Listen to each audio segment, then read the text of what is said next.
Okay, so welcome. Can you see my screen okay, Leslie?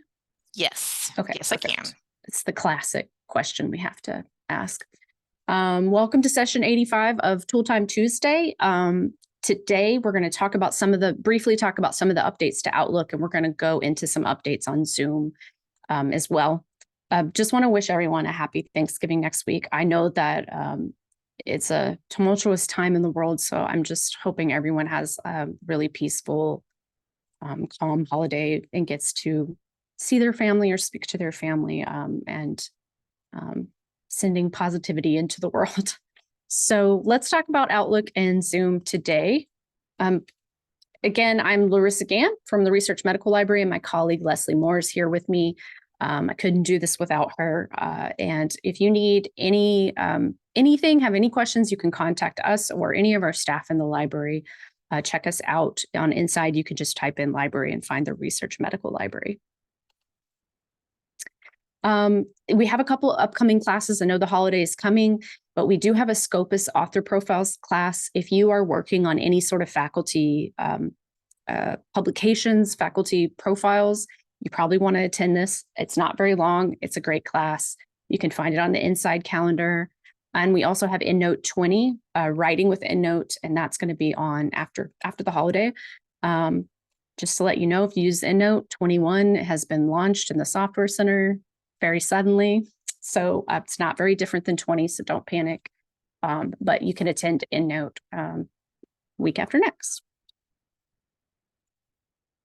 We're going to talk quickly about the Outlook updates. We talked about this a little bit on Teams, but we've gotten a lot of questions from our own staff and from other people, so we wanted to just talk about it here together. Basically, the big update to Outlook that happened that we weren't necessarily prepared for, but it's here, is that the icons have moved. And this is really to give us the same look and feel as the other Office 365 tools. So the icons are now on the left-hand side of your screen in Outlook.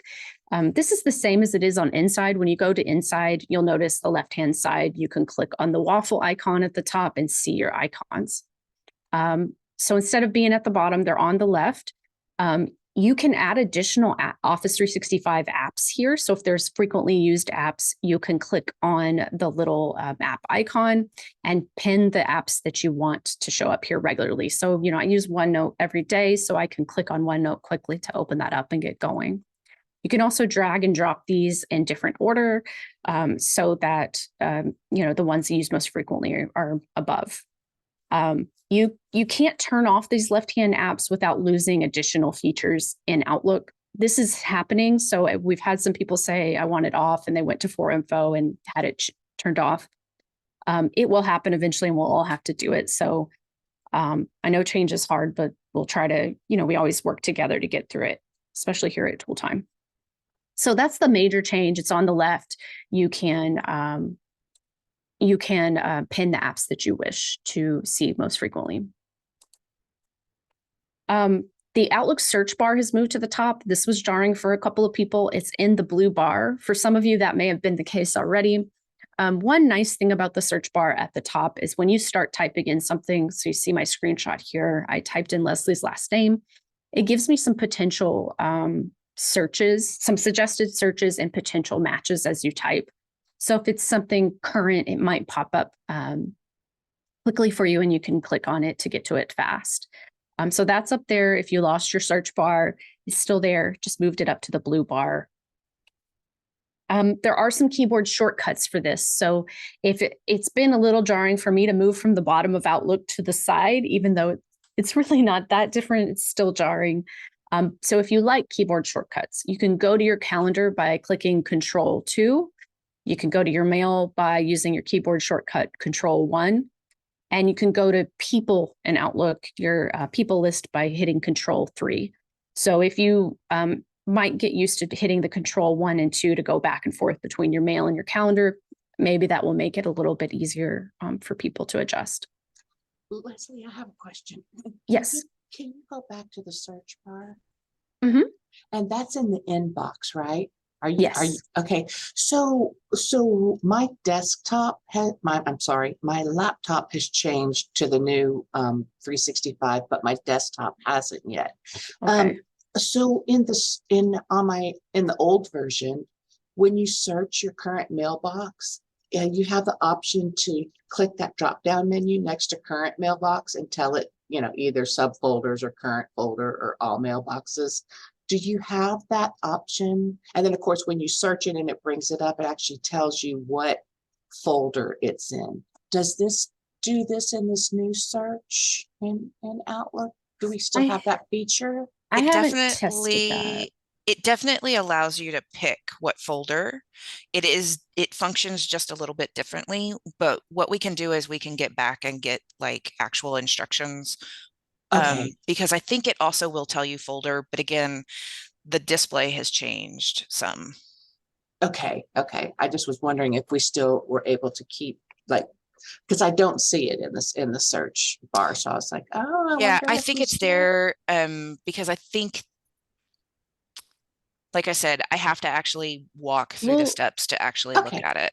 Okay. yeah, but thank you for bringing it up. What we'll do is we'll look at this search and maybe we can for sure get some tips and some help for how to search. We haven't done that in quite a while, and I find the search to be a little challenging too. So Okay. we'll Thanks. look into that for you. Thank you for bringing it up. Sure. Thanks. Okay. There's also just a little bit about the look and feel of Outlook. Some of this has been there. Some of it is maybe different for some of you. You can control the color scheme of your Outlook just really basically by going into Outlook, clicking on File, Office Account, and Office Theme. Really, the system default is that white background. You can switch to dark gray, black, or white. And this is just depending on how that helps your eyes. So Leslie prefers the dark gray. The dark gray is hard for me for some reason. So I just use the system setting default. The things that are also there that maybe you haven't seen before or haven't paid attention to is there is a time indicator bar in Outlook. So it's this little black dot with a line just to tell you where you are in your day, in case you're not sure where you are in your day. And there's also a prior appointment indicator. All this is a little number with a plus sign that pops up. This is probably hard to see right now. When you scroll further down on your calendar, events above that will just be indicated by the fact that there's a plus sign and a number. Is there an opportunity to change that black indicator bar? Like, can you change the color, or is it just black? It's just the default. Just black. Okay. Just the default. Yeah. Okay. So hold on, I'm looking at the questions. So for updating Outlook, that's something you'd want to work with 4Info on, just to ask for the latest version.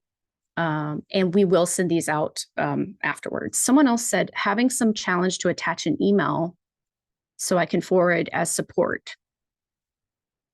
To attach an item to an email? I'll wait and let you answer that and we'll come back to that. We did have someone else with attachment issues. Oh, that sounds bad. Issues with attaching things in Outlook. And so we can come back to that for sure. So those are the major changes in Outlook. I know that it's like, it looks different. It may be a bit difficult to adjust to. Remember that you have the View tab in Outlook. You might want to spend a little time on your View tab to change your layout, your color, the colors that show up on your meeting events. You can make a few changes in there that might make it more comfortable for you. So someone else said there's a lag time when they're loading Outlook. It takes 5 to 7 minutes. Mine does not. So that's a 4Info question. And what is the prior appointment? So the prior appointment, all it is this little number that shows up here. When I scroll down my calendar, a number shows up here to say what's above on my calendar that I can't see visually at that moment. If I scroll back up, I can see the prior appointments. So it's just like a little addition there. Okay. So someone else is having issues with Outlook loading slowly. I would contact 4Info, make sure you're on the latest version, and they may have to add it again to your computer. I'm not sure. I'm going to let 4Info figure that out for you. Mine is loading quickly. That should not be happening to you. Okay. I'm going to move on to Zoom just so we don't run out of time, but we'll come back to Outlook. Since we have questions, these are good questions because there's things we can explore. So we wanted to remind you about some of the Zoom updates as well. Sorry, I keep looking at the chat. I'm getting distracted. Focus. Okay. So for Zoom, just to keep us on time here, we want to make sure that you're updating your Zoom app. Now, the app you should be able to find by searching your search bar on your computer, and it's a little square window that pops up like this. The Zoom app you can use regularly to do things like adjust your audio and video, but what we want you to remember is to update Zoom. And you can do this by just clicking on the little avatar in the upper right-hand corner and checking for updates. This, like, I mean, they update it, I don't know, once a month or something. I just check it every once in a while. It only takes a few seconds for the updates to run. Just a quick reminder, do not do this during a meeting or you will be kicked out of the meeting because Zoom has to be shut for it to update. So do it after a meeting, do it first thing in the morning, end of the day, something like that. You don't want to check for updates until you're out of a meeting or you will get kicked out of the meeting. If you don't have the Zoom app on your desktop, you can download the app from the Software Center. You're just going to search for the Software Center on your computer, download the Zoom meeting client if you don't have it, and then update it just like we discussed in this slide here. I use the app every single day. It helps me control most of my Zoom settings. I can just go to that Zoom app in settings and adjust things like my audio and my video and things like that. It's just right there on my desktop, and I can update really quick. Okay. We mentioned this previously, but you may have noticed this more frequently. There's also something called a continuous meeting chat that was added. This is to kind of mimic Teams. So the continuous meeting chats show up in your Zoom app after each meeting. So if it's turned on, you're going to start getting chats in your app that are just, from each meeting that you attend. The good thing about the continuous meeting chat is that you can keep a conversation going if you have like recurring meetings. So let's say you have a monthly staff meeting, you could keep talking in that chat in between as long as the other team is checking that chat as well. The rest of your team is checking. The disadvantage to continuous meeting chat is it can get overwhelming. If you have this turned on in your Zoom, you're going to get a continuous meeting chat for every single meeting. So you can disable this when you're scheduling meetings. You can go to settings and toggle off the enable continuous meeting chat option. You can also disable it globally at the Zoom website. So let me show you real quick what it looks like. You should be able to see my Zoom app. I have quite a few chats and things here. I have an information desk chat. This is one that our staff uses, so we continue to talk here. But the continuous meeting chats will start showing up here, and the list will get very long if you have this enabled. It can also be good though, because it can keep you talking. Okay.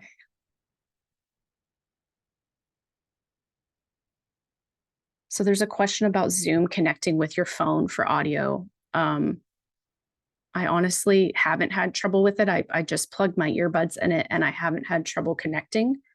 But we might have to know more to know what's happening or practice with you sometime to see.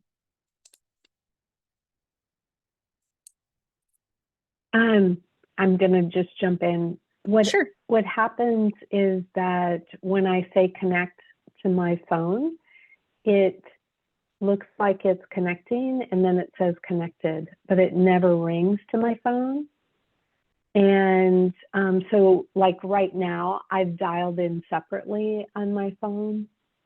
Otherwise, it's not allowing me to connect. And if I use the computer speakers, it's just not the best quality sound. Yeah, correct. Okay. Maybe we can come back to it at the end, just so I can think about it a little bit more. I've looked for settings and attempted, and I'm like, well, maybe it's a for info question. I'm just not sure. It could be a for info question. I honestly always use a headset or earbuds to get the best quality for both my sound and my ability to hear, because I have trouble hearing from the computer speakers as well. But you should be able to use the phone. So it might and I be used to be able to. okay. It just So it might be a it for info stopped. question to figure out what Okay. happened. Yep. But try updating first and then test it. Updating your Zoom app sounds good. first. Yep. Okay, so someone else asked about the continuous meeting chat. Do all invitees have to enable this feature to keep the chat on? No, if you're the host and you enable the continuous meeting chat, then it's on. You can delete it. So like if I wanted to leave this group, this is a regular meeting for me, I could leave the chat if I wanted. But the person who hosts the meeting is the one who's in control of whether the continuous meeting chat happens or not. Okay. So I can't remember if I skipped ahead. Nope, I'm good. There's also some sorting, some view changes to Zoom as well. So there's something called sort by gallery now. If you update to the latest Zoom app, you'll see this. Some of you may not see this at this point. You can allow participants as the host to sort the order of their videos in Zoom. So they could resort their videos from by first name, by last name, by entry time, if they just want to see a different view. If you want to allow participants to do this, you have to change your settings as the host. Just one time, you'll go to Zoom, go to settings, and toggle on the sort gallery view. And that just, again, it allows the participants to sort their view if they want. Don't forget, as a host, if you really want people to see who's speaking, you can also spotlight up to 9 people in a room. You can go over the video of the person, like let's say, you know, Leslie's my speaker. I can go over her video, click on the ... and spotlight her. So you see her face throughout the duration of her, as long as I have her spotlit, something like that. The other thing that is kind of nice is when we first started on Zoom, I would get the question of how do I make the participants see what I can see? Now, if you have the updated version of Zoom, the host, so me, I can select the follow host video order option from view. So this is in the upper right-hand corner of Zoom. I can say follow host video order, and then I can reorder the videos however I want. So if I want to put, you know, a few people at the top of the video list, I can do that because I know they're going to be speaking maybe. Once I change that view, when I select it as the host, you can't change it as the participant. So I can force you to see what I want you to see, which sounds aggressive, but all it is like if you're, you know, setting up a group of people who are going to speak, you could move them as the host to the top of the list. So if you want to do this just as the host, you can open the Zoom meeting, click on the view icon, select follow host video order. And as the host, then I can drag and drop videos in a different order. So I can change who comes to the top of the list. Okay, this is another just random thing, but I think it's an improvement. When an attendee raises their hand, their video is temporarily moved to the top of the list. So if someone goes to the reactions and raises their hand, you get moved up. As the speaker, that's supposed to help me see that you've raised your hand and you've asked a question. I'm not sure if it helps that much, but it's just a nice thing that they've added. You can also show meeting timers during a meeting. And you might ask, why do I want to do this? But you can show meeting timers basically to indicate how long you've been in the meeting and the time remaining for the meeting. This is really a way to just make sure you're maintaining the time that you said the meeting was going to be. So if I say this meeting is 30 minutes long, out of respect for my colleagues, I'm going to try to keep it to 30 minutes. And the timer will just show up for me so that I can make sure that I'm on track with my time.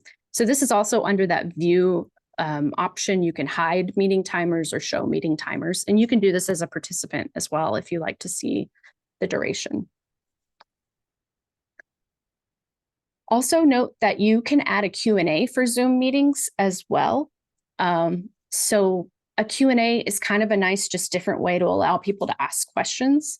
When you schedule your meeting in Outlook, you can go to the settings option, which is the little gear icon, go to advanced options, and you can check the box for Q&A. The default is to allow for anonymous questions, which is kind of nice that people, if maybe they don't feel comfortable speaking up about something, asking a question, they don't want to sound silly, or which no question is silly. Questions are good. But it will allow for anonymous questions. So you can also make the Q&A your default. You can go to the Zoom website, go to settings, toggle on the option for Q&A and meetings, so there's always a Q&A panel. Used to, this was only in the webinars option for Zoom, but now it's in all meetings as well. So you can have that Q&A option. I haven't seen many people use it yet, but I think it's kind of nice. There's also a new section in Zoom Online that you may have noticed, and it's called Surveys and Polls. You can create default surveys and polls online through this section, and those will show up in every single one of your Zoom meetings that you host. So if I create a default poll here, like maybe I want to say, how was this meeting? And I want to put up that poll every time in every meeting I'm in, I could do that. So this is something that's kind of nice that they've added. Maybe you do a survey after a session. You can have default polls and surveys just show up in every single one of your Zooms that you host. I wanted to mention distractions in Zoom meetings. It's easier for us to get distracted. I get distracted all the time too. There's things all around us. There's a couple things you can do in Zoom to reduce distractions. They've added a lot of little pop-up things in Zoom. So under the chat, if you look at your toolbar, there's a little caret next to chat. You can click on the little caret by chat to turn off show chat previews. So if you hate the pop-up of the chat here, you can turn that off by clicking on the little caret and saying, I don't want to see these chat previews. Maybe you like the pop-up, maybe you don't. That's up to you. Under reactions, you can click on the caret to turn off recognize hand gestures. I don't know if you've noticed this before, but I have a colleague who still has this on, and she uses her hands a lot when she's talking. And so what will happen is you like hold a thumbs up for a long time. The thumbs up will show as a reaction on your screen. If you hold up your hand for a long time, it will show as well. That is inconsistent when it shows. And frankly, it was driving me nuts that my hand, I would use my hands and then all of a sudden I'd have a reaction on my screen that I didn't want. So you can turn off recognize hand gestures under the little character next to reactions. Under view, which we were looking at earlier in the upper right-hand corner of Zoom, you can hide your self view. If you don't want to see yourself, I don't want to look at myself all day long. It's a lot. I can hide my self view so I don't get distracted by that. I can also select hide non-video participants. So if you don't want to see all the little black boxes, sometimes it makes you feel like you're talking to the void. You can hide non-video participants as well, so you only see people with their video on. The last one I wanted to mention on this is in webinars. In a webinar, you may have noticed that when people post emojis, they float up on the screen during the webinar in front of the speaker. So a ton of little hearts, little thumbs up, high fives. It's kind of cute at first, but at some point it can be distracting. Or even disorienting for some people. So you can click again on the caret next to reactions, and you can hide these pop-up emojis. This is only in webinars. So when you go to those big meetings, that maybe a wellness meeting or Dr. Pisters is speaking, sometimes those are webinars, and their reactions, the little emojis are popping up in it. It's a lot sometimes. Has anyone else seen that where there's like 1,000 hearts floating up? Or it was in the Brene Brown session. It was in the Brene Brown session. And I think for Brene Brown, she's talking about vulnerability and showing emotion and stuff. Like emojis floating up didn't seem as distracting. But I remember one time, I think someone was, they were talking about something really serious, and there was all these cute emojis popping up. And I just felt like it was like really distracting, really distracting. So you can hide the reactions on webinars as a participant. I don't know if the host can do that. I'm going to guess they can, but I haven't tried that. Oh, they did cut it. Okay. So I will have to look, double check. Good question. As the host, can we turn off that reactions thing? Because it can seem inappropriate for sure to have them floating up. Okay. I'm going to go back and check the chat in a minute because I want to. There's also a new section in Zoom called Notes that you may have seen. The default for notes, I mean, basically what notes do is they allow you as an individual to take notes during the meeting within the Zoom meeting, or they can also allow you as a group to take notes during the meeting. The default is that everyone can create and share notes during a meeting. So right now, someone could start a note and share it with everyone during the meeting. You also, as a participant, could just open a note right now and keep it for yourself, keep it private, and then take notes for yourself. Those notes will then show up on the Zoom website under, the same place we tell you to go a million times, mdacc.zoom.us. So you can take those notes and have them stored online. Be sure to name your note so you can distinguish it from others. The default is to just say, like, Larissa Gann's Zoom meeting. Well, that's going to get kind of hard to identify what meeting that was. So you can rename your note. You'll see if it's shared because you can see the little people icon that it's been shared. Most of these are just for myself as well. So as the host, you can click on the caret next to notes and disable the notes feature. If you don't want people sharing notes with the whole group, like maybe you think that it could get out of hand or something, you want to control them, you can disable that option. I think of this more as like, could be good for group note taking, but it also could be just personally, if you're taking notes already, to have it in the meeting could be helpful. And the last thing I want to mention, and then I'm going to go back and look at all these chat comments and questions, is AI Companion in Zoom. Be aware that these AI tools are coming out, but they're not all enabled. We're a little bit behind, and I'm sure it is because information security is trying to figure out what's the appropriate way for us to use these, since we have a lot of sensitive information. What's enabled right now is something called Smart Recording. It's already enabled with AI Companion. We can turn it on in our settings, and this is going to create recording highlights, smart chapters, and next option for next steps in our videos. Essentially, it's going to create chapters in the videos we record and give us some options to embed a few more things in our recordings if we want, which could be nice. I haven't played around with it a lot, but it's in there if you have a recording in the cloud that you want to play around with. What's disabled right now is we can't use the meeting summary in AI Companion.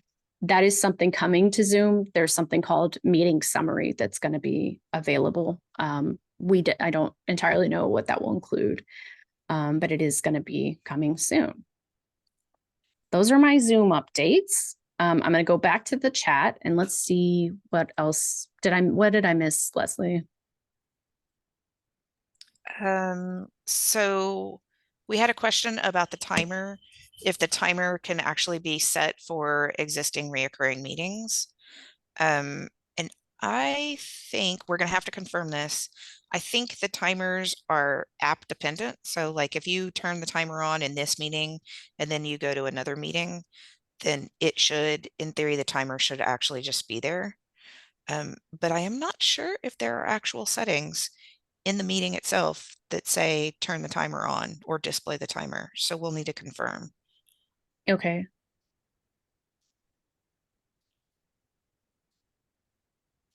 Okay. There was an attachment to Outlook question. Yes. Perhaps a link. So what was the issue? It wasn't attaching? Was that the issue? I think that might have been a private comment to you because I do not see you didn't get that one? Okay, I sorry. did not. And that's okay.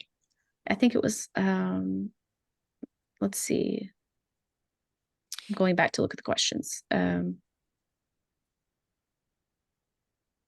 if you're willing to display your Outlook, I think I have an answer for Robin. Oh, okay. For which question? About the search. Okay. Hold on, working on it. And we are at 10:30, so if anyone wants to go, you can. We're just going to stay and answer questions if we can. There's a question about, is the desktop version of Outlook eventually going to go away? No, I don't imagine that it will. I think honestly that there is a push to make everything in the cloud, but I think we're very far from that right now. I have heard about there being a push for that. Yeah, I think they do, but I Hold on. think also there are some companies who just won't. Now you guys are all going to see my calendar, but that's okay. I'm going to stop recording. Go ahead. Okay, so at the top,